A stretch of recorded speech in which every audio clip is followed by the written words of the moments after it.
afternoon, everyone. Thank you so much for joining us today. We are so happy to have you here today as we will be talking about behavioral science and its impact on the buying process.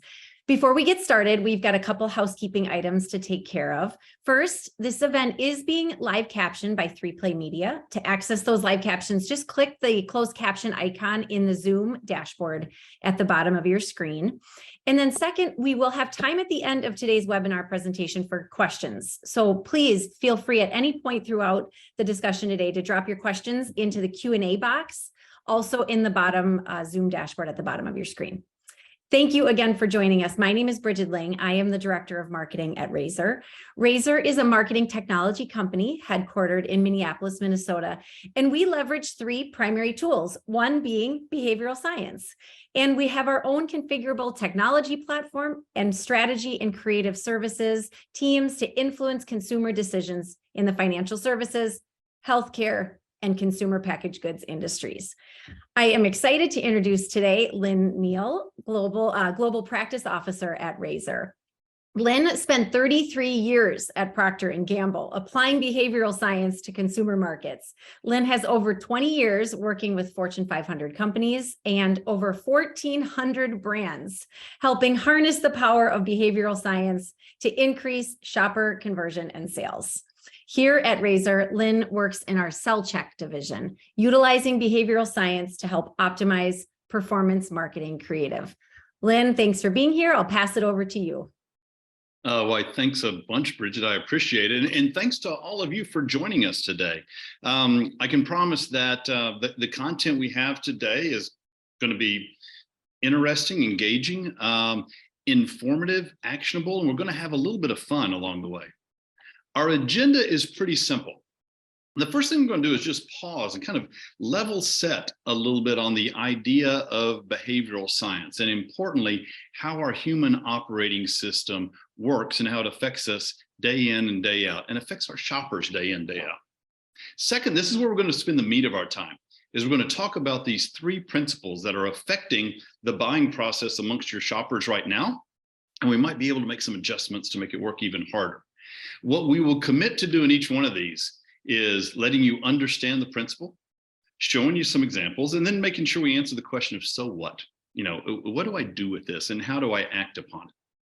Now, fundamentally, the area that we work here is we call it a little bit generically behavioral science, and that term gets batted around a lot.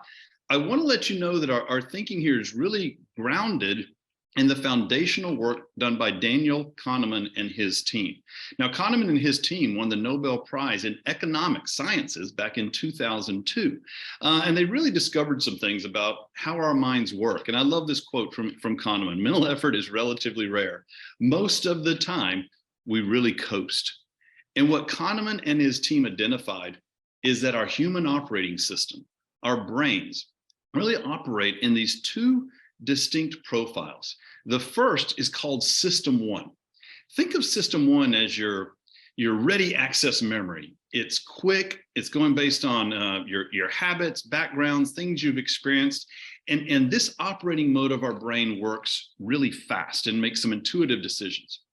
System 2 is the other way our brain operates. Think of this as the heavy lifting thinking within our brain. It's almost like that college exam that you took, where you're really focused down and hunkered in, and it's taking a lot of your focus.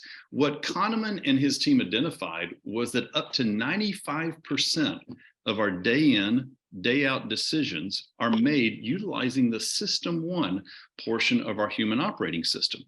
So why is this happening? Why are all these decisions happening on the simple side, and not nearly as many decisions are happening on this hard System 2 side? Well, the answer to that is really about conserving energy. Our brains use up a lot of energy. It's only 2% of our body weight, but can consume up to 20% of your energy. Now, remember what I told you about System 2. That's kind of like taking that college exam. Well, think about how you felt after coming out of that college exam. You were exhausted, right? And you didn't do any physical activity, but the exhaustion was real. Your brain is consuming all of that energy.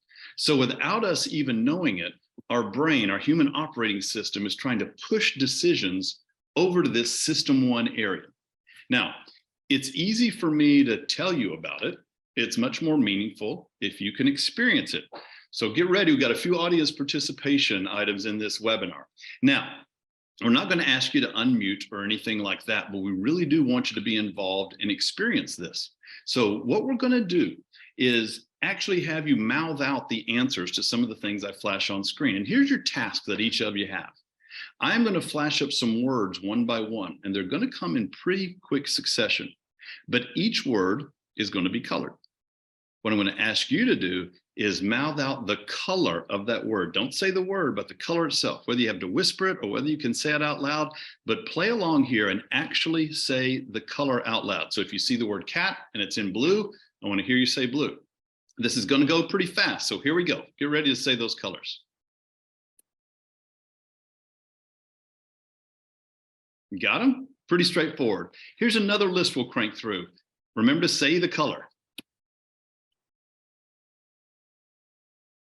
Pretty easy, right? Okay, here's our last list.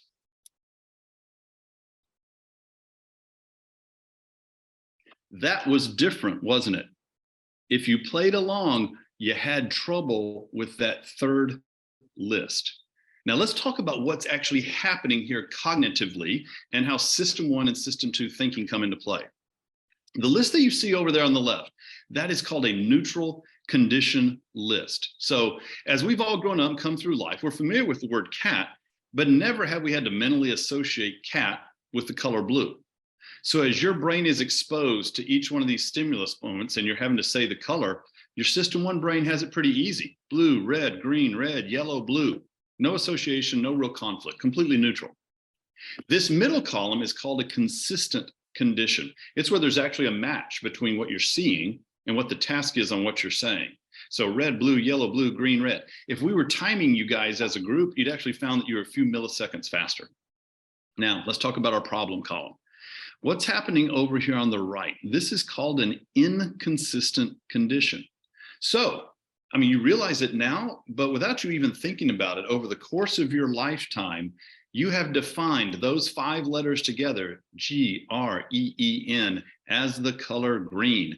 And it is so baked into your wiring and your System 1 thinking that when I flash that word up on screen, your System 1 kicks in and goes, I got this, say green. But it wasn't the task, was it? So there's another voice in your head that says that wasn't what we were supposed to do. We were supposed to say the color. And it corrects System 1 thinking. It goes, yellow. And then we hit you again with this one that you want to say red, but you really need to say green. And as you're going through this list, your brain is going System 1, System 2, System 1, System 2, System 2. All right, a little bit funny while you're doing it, but it was also uncomfortable. It's not a good feeling to experience this and not quite know why. So why does this make a difference? Well, this is us as shoppers. This is our target audience as shoppers. This is how shoppers might feel when they're navigating a category and it's not organized to their decision tree. It just doesn't fit how they're thinking. It's when they're looking at our brand portfolio and they can't understand the variance within it and are prone to make mistakes. It's when they're looking at our packaging or our advertising and the hierarchy of communication doesn't match up where their brain wants to navigate and doesn't tell a logical story. So that discomfort is real. So if we want to be able to leverage shoppers in shopper mode, we need to recognize that System 1 is the mode of shopping. And so when we look and work with our clients and optimize work, we're operating in the System 1 mode. What is it that the shopper is going to think, feel, and do while they're shopping and while they're considering this creative? We said we're going to share 3 principles today in behavioral science, and these are the 3 we're going to touch on. The first is that we actually collectively deselect before we select something. The second principle is that we act when choices are simplified. And the third is that we find it challenging to focus. We're going to step through each of these one by one. We're going to define it, going to show an example of it and have you kind of experience it real time. Then we'll go some examples of how it plays out in retail, and then we'll make sure we cover the so what. The first one we're going to cover is that shoppers actually deselect before they select. And we have another audience participation here, and it's the classic shell game. It's going to be a little bit complicated, but each of you are going to play. We're going to show some cups and hands moving around cups on the next slide. What you guys are going to need to do is keep track of the Hershey's Kiss and where it is within one of these pink cups. Now, what we're also going to do is when we get to the moment where the game is done and we got to choose, we're not going to reveal it to you. We're actually going to use the chat bar, and each of you is going to type in where you think that Hershey's Kiss is. So, you know, your good thinking and reputation's on the line here. Get ready to pay attention, trace that Hershey's Kiss, and see if you can get the right place where it lands at the end. So now we're going to make it a little more complicated. I've added an extra pair of hands and I've added additional colors here, but that's only to distract you from the pink cups. The pink cups will always have, one of the pink cups will always have the Hershey Kiss underneath. So let's get started.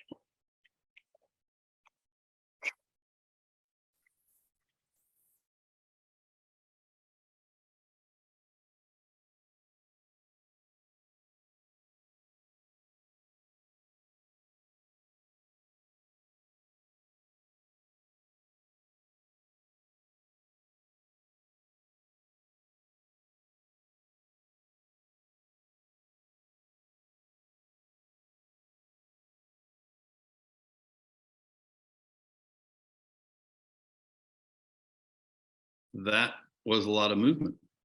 Were you able to keep track of it? All right, let's use the chat box here and you tell me where that Hershey's Kiss is. Is it in the left side, the pink cup, the middle, or the right side? So we'll give folks a few seconds to check in. Okay. Where did that Hershey's Kiss land? I hope you're all typing in now. I would imagine we might have some consensus, but that's always shaky. Those of you that didn't choose that one are really doubting it now. So let's see. Give you a chance to punch in any answers that you have right here. And now let's have the big reveal. So can you guess where the Hershey Kiss is? Not on the right. No, there it is. You got it. And I imagine most of you got it. So well done. The question is, how many of you actually saw the duck? Here it comes, swooping in, the duck thrown in the mix. Now, you might have felt proud that you did see the duck, but how many of you actually saw the fifth hand in the video? Yes, take a look. Comes in from the top. Comes in separately again, 5 hands at a time. Some of you may have noticed the hand, but did you notice there was a color swap? We started with blue cups at the beginning and ended up with green cups at the end. There goes 1, there goes 2, there goes 3. All right, this is really powerful. It shows how strong our minds are. And what you're actually doing while you're doing this shell game is you're deselecting everything that is not a red cup. And your brain can focus on that. And that's what it cares about. And that's how you're able to track that. And it's so strong that when we have these things that are rather obvious, when we pull back a little bit, we don't notice them at all while this is going on. So how is this important to us? Well, it's important to understand that mentally in that system 1, we have a process of eliminating what's not relative to us. And then we can choose amongst that smaller set. So it's important of us to aid deselection. Now, if you carry it forward to some of our businesses, just in the everyday life, recognize that in the average grocery store, there could be about 35,000 products out there, but you've got a tight shopping list. As a matter of fact, most households are using fewer than 0.5% of all those products that are offered in retail. It would be a miserable experience if we couldn't help the shopper deselect. So that onus is on us to make sure we do that exceptionally well. And we'll show a practical application right here. This is a Home Depot image from several years ago. It's not a knock on Home Depot. It's just the reality in retail. Does this look like it helps aid deselection? You know, when I go to Home Depot, I might be looking for this. This is my wood screw. I've got 120,000 square feet I need to search through. What really matters is this screw, because I've got a dangling cabinet and I need to fix it. Now, Home Depot wants to help us navigate. They want us to find the product, but they have so many other messages that they're bringing in, and it takes that system one processing and clogs it up. So I've got my aisle numbering, I've got some descriptions on these aisles, but I've also had this everyday low prices. And not only do I have everyday low price on one aisle, I've got a 1, 2, 3, 4, 5, 6, 7, 8. I've got 10 aisles talking about everyday low pricing. I've got all the signage communication. You can almost picture them kind of going, ooh, we've got another sign. Where do we put it in the open space? All of this dilutes the ability to deselect and effectively shop. Now, this isn't to ding Home Depot. As we work with them in this space, take a look at Home Depot today. And instantly you notice the transformation. They understand that their goal is to help me get to this as quick as I can. And they've actually learned that when I do that, that I'll actually spend more time at the store. We mentally allot time on what we think a shopping trip will take, how long we're gonna do it. And we are more likely to spend time with a retailer if they help us accelerate the task of finding the thing that's on my planned item. So I know that I'm gonna go back to the fastener section, and then they do a great job of helping me deselect in the aisle. I'm looking for wood screws. Well, the rest of the aisle doesn't matter to me. I know that my wood screws right here, and they're gonna be color coded in blue. Okay, so that's just when I'm looking for this wood screw. This matters in any kind of retail environment, and it matters under our brand set. The key is to know what the decision tree is on your shopper. Here's one at a bookstore. Okay, so this is for children's books. So they didn't alphabetize by title or author. They recognize that what the shopper would do in this case, most often the parent, is recognize, I got a kid between 9 and 12. Boom. I can deselect the balance of the store and zoom in on this area. Okay, all kinds of examples that you have out there. Shopping for bicycles, it might be by frame size. If you're shopping for wine, how might someone first choose wine? Well, the most traditional way to separate might be red, white. I tend to be a red drinker, so the store is helping me by separating by red and white so I can choose amongst the red. If they had started with their first decision tree of going, oh, we're going to sort it by region, and they're mixing it all together, that's a tough shopping experience that I can't process. So really important that we recognize we deselect before we select, and the onus is on us to help the shopper navigate and eliminate what they don't want. Our second principle, we actually act when our choices are simplified. And we're going to play a video to demonstrate this. Expectations. This hit me when I went to replace my jeans. I wear jeans almost all the time. And there was a time when jeans came in one flavor and you bought them and they fit like crap and they were incredibly uncomfortable. And if you wore them long enough and washed them enough times, they started to feel okay. So I went to replace my jeans after years and years of wearing these old ones. And I said, I want a pair of jeans. Here's my size. And the shopkeeper said, do you want slim fit, easy fit, relaxed fit? You want button fly or zipper fly? You want stone washed or acid washed? Do you want them distressed? Do you want boot cut? Do you want tapered? Blah, blah, blah, on and on. He went, my jaw dropped. And after I recovered, I said, I want the kind that used to be the only kind. We can all relate to that. I want the kind that used to be the only kind. Now, it's not just about that it's difficult to make a choice. There are actually some ramifications of complicating the choice. And this was an actual experiment. You can picture in this experiment that there's a store that has a selection of 6 chocolates pictured at a sampling table. And there's another store that has a selection of 30 chocolates. And the task, each person was asked to choose a single chocolate from the set. So amongst those choosing from 6 chocolates, the average choice time was 9 seconds. Amongst those choosing from 30 chocolates, the average choice time was 24 seconds. Now, no big surprise there, right? Probably take a little longer to choose from the larger selection. However, there were some ramifications here. How about satisfaction? From those choosing from the 6, on a scale of 1 to 10, 6.3 felt good about their choice. On the ones choosing from 30, satisfaction dropped. Only 5.5 felt good about it. And then after the end, after they chose their chocolate, each person was offered $1. Do you want your chocolate or do you want the dollar bill? On the side choosing from 6, 50% chose the chocolates over money. But look at this on the right. Only 10% chose chocolates over money. So it's not just about the length of time it takes us to choose. It's actually the confidence we feel in our choice. We're happier with the result. And in this case, actually 5 times more likely to choose when there was a smaller set. Now, this doesn't mean that we have to dumb down our selection. What it means is that we need to right size the choices at any moment in time. And Coke Freestyle is a great example of this, right?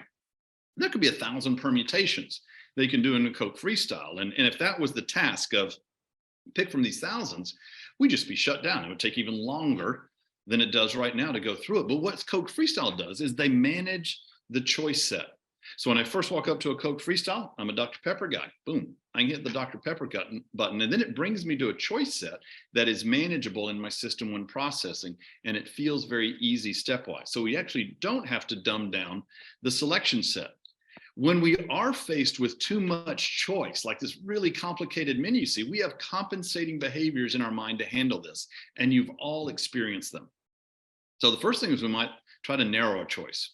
Let's see if I can look for lunch specials. Let's see if I can see something that has only this ingredient, okay? We might also choose a default option. Instead of tasking ourselves and kicking into system 2 consideration, let's go straight to a favorite, something we've relied on in the past. Another one, we've all done this, we defer. Hey, what are you gonna get, right? And we're actually looking for our friend, our family member to narrow the set for us, to give us a little mental guidance. And finally, we might just make another choice completely. We might deal with this one and recognize it was hard to process, but next time we're gonna end up going somewhere else.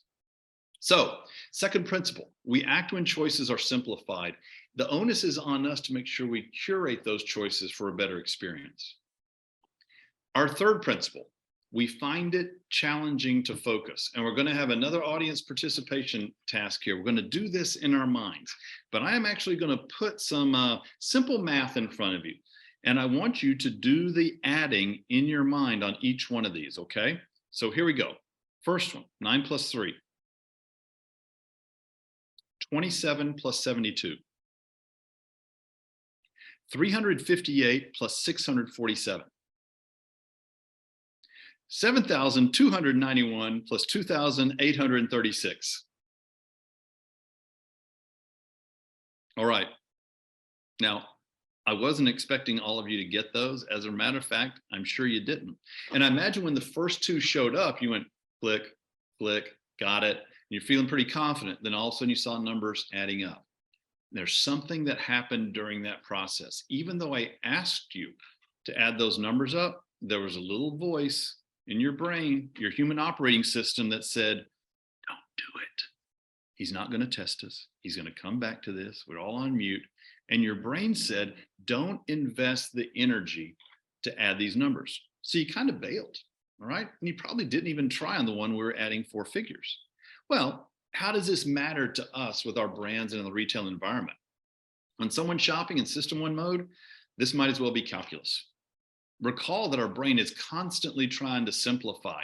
It is trying to take the easy way out. So if we're walking along with our shopping list and our task we have to do, and we see some communication that looks more complicated, we go right past it. It doesn't engage us, and we just bail. It is our brain's effort to simplify the shopping task. So the onus is on us to make sure that we communicate in a clear and effective way, because when it gets harder, our brains just stop. So the principle here is tell a clear, compelling story. Be choiceful in your communication. Think about that single-minded focus, and make sure we follow a natural cognitive flow. Here are a couple of before and after examples I'll share with you that we worked with. Think of this as a pallet display that you'd have in a club store. So take a look at it. There's some pretty good things going on here, but what would you do to make it work harder? Give you a moment there. Here was what was done to optimize it. A couple of things we'll call out here.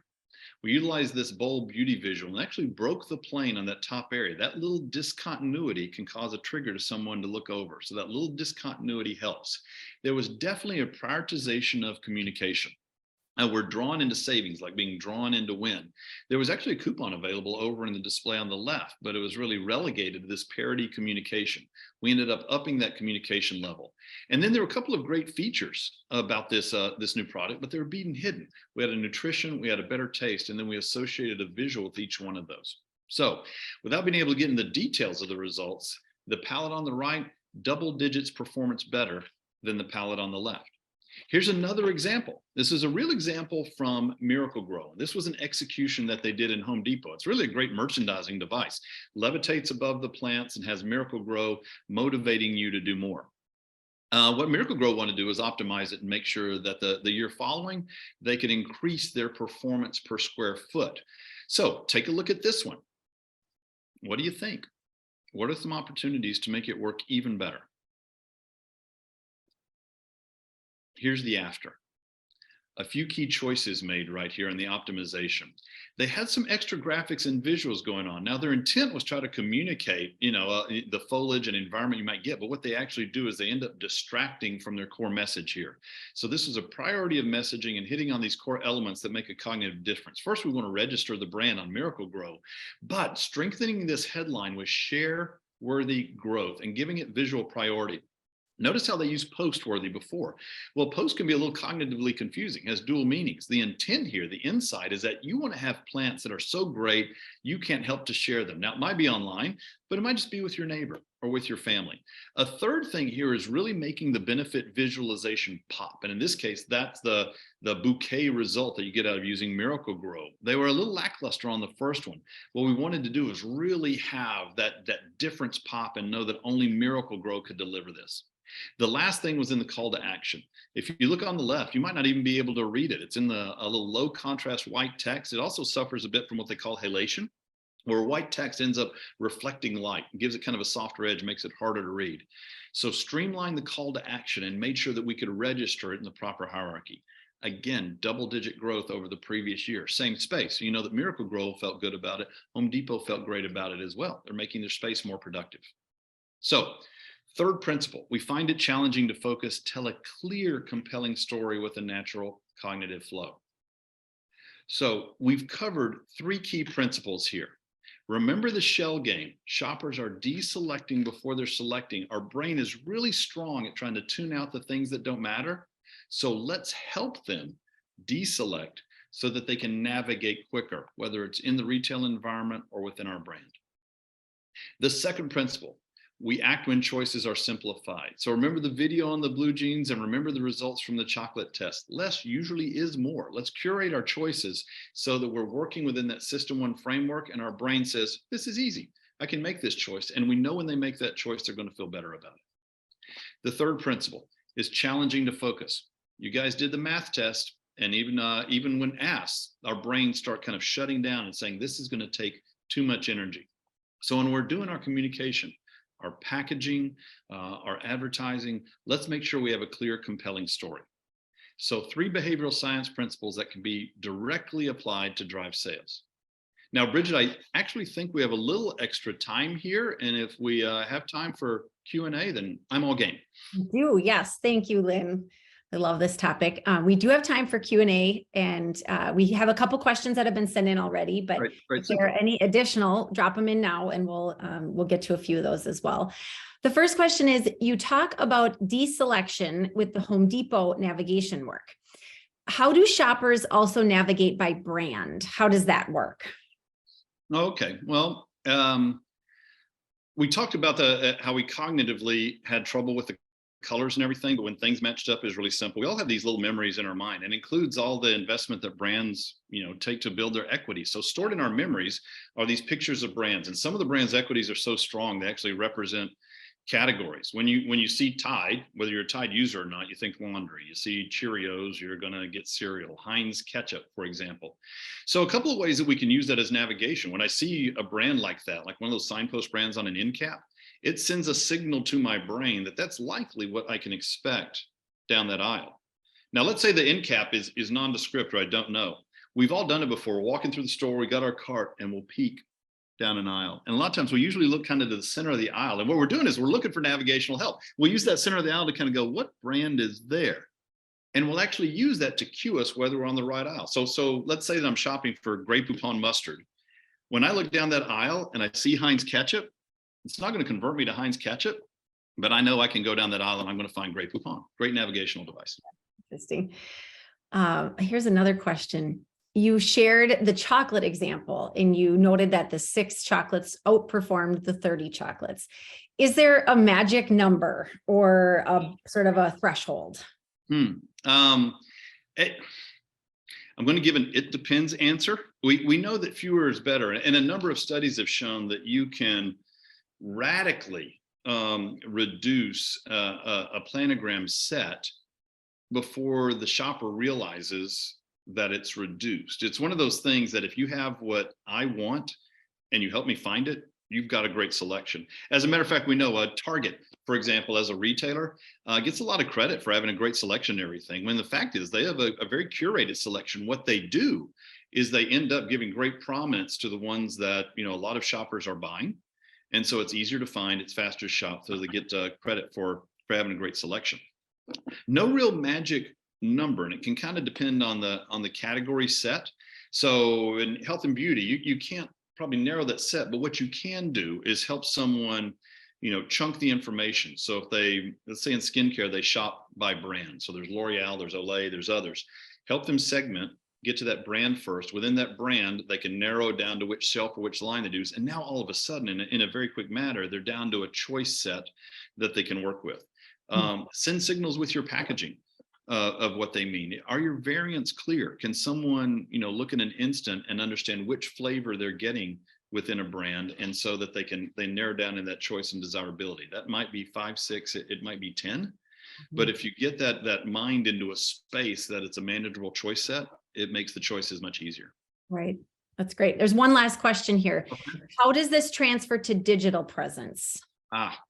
Okay, good one. Well, the short answer is yes, it does transfer to digital presence, and I'll see if I can't relate it back to each of the principles we talked about. So we first talked about deselection. Obviously, you're working usually on a two-dimensional screen, even if it's big one, or if it's one that might be this small. But the first thing that you're going to do is a deselection. So you get on that screen. I'm thinking about, if you go I would imagine if you go to the Nike site or something, they're going to have at the top, are you looking for male, female, kids, or they might have it separated by sport. That's all part of a deselection tag, and let you narrow down and go into something that's a smaller choice set. The second phase we talked about, let's curate and narrow down to the choice. Look what Amazon does is, once you express interest in a product, they'll pop up things that are related. They recognize that they've got such an infinite shelf set, and if you're trying to look at everything, it could be really tedious going back and forth. So they use their algorithm and try to curate on things that we might be interested in.